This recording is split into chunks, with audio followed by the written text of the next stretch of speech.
Going back to the either interview process or the process of you guys kind of feeling each other out, Yeah. what were some of the tasks that you mentioned that he gave you?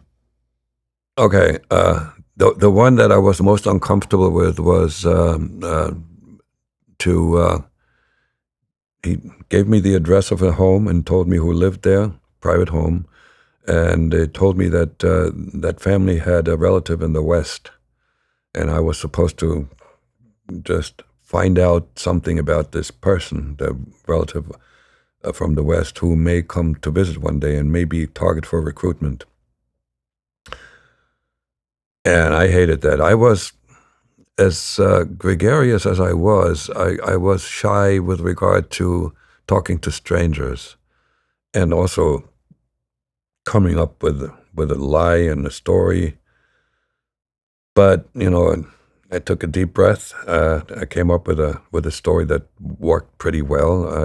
In those days I was a rarity. I had a full beard. In those days it was very rare for men walking around with a beard. And I introduced myself as a sociology student with a survey.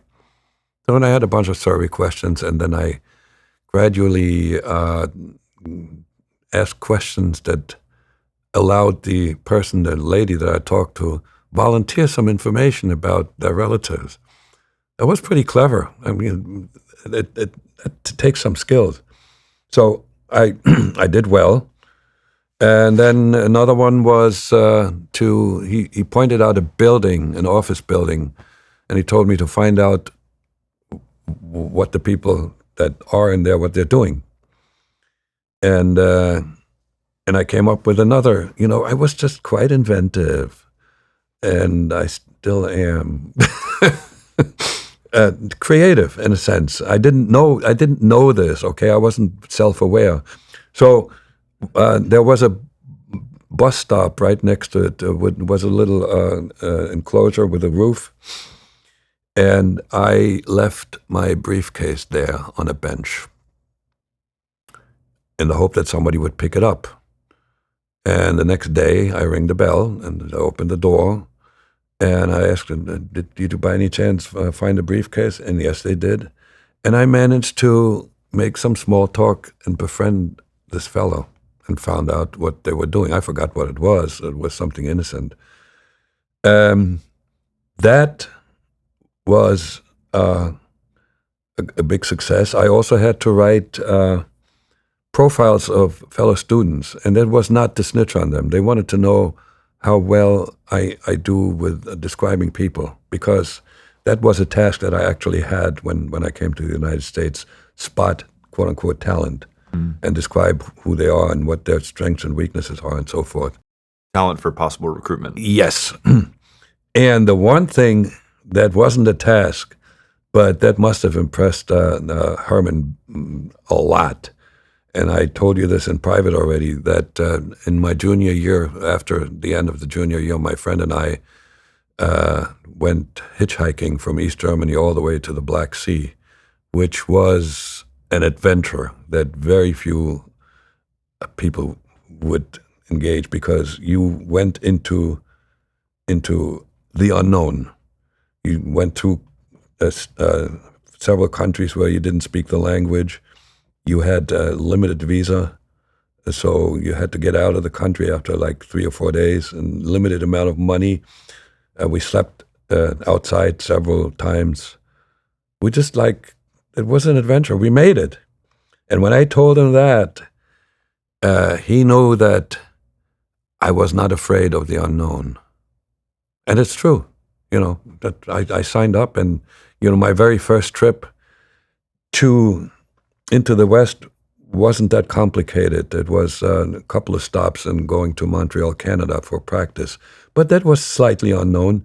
But when I went from Moscow to New York, 3 false passports, 5 countries, a couple of countries where I didn't speak the language, meetings.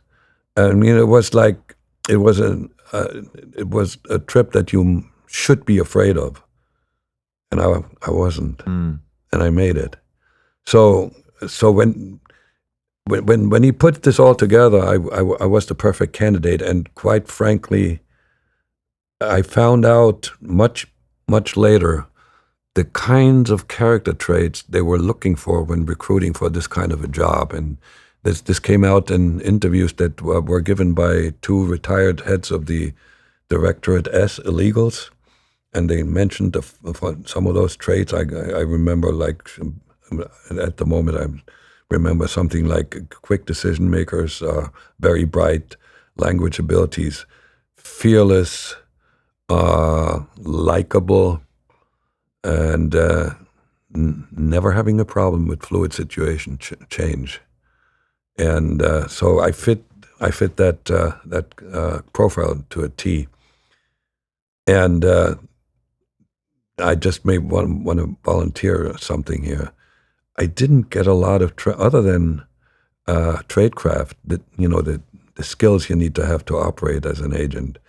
I didn't get a lot of other training. They knew that they couldn't prepare me for the situations that would occur in my life. I had to make a lot of decisions myself, and the fact that I survived for that was 19 years without being discovered speaks to the fact that A, I was a bit lucky, but B, I also was pretty damn good, and I made a lot of really good decisions. And they knew that they had to send for that kind of a job. They had to send somebody who was wired to be able to do that. And it's nothing to be proud of. It's a genetic profile that was given at birth. What's up, guys? Thank you so much for taking the time to watch the interview. If you got anything out of this video at all, please like the video, leave me a comment, tell me what you thought of the video, tell me who you'd like to see on the show. I really appreciate the support. It goes a long way on these platforms, as you guys know. Most importantly, I have some excellent interviews coming up in the future that I'm really, really excited about. So please subscribe to the channel so you don't miss any of them. But that's it. Thank you for your support. I really appreciate it, and hope to see you again soon.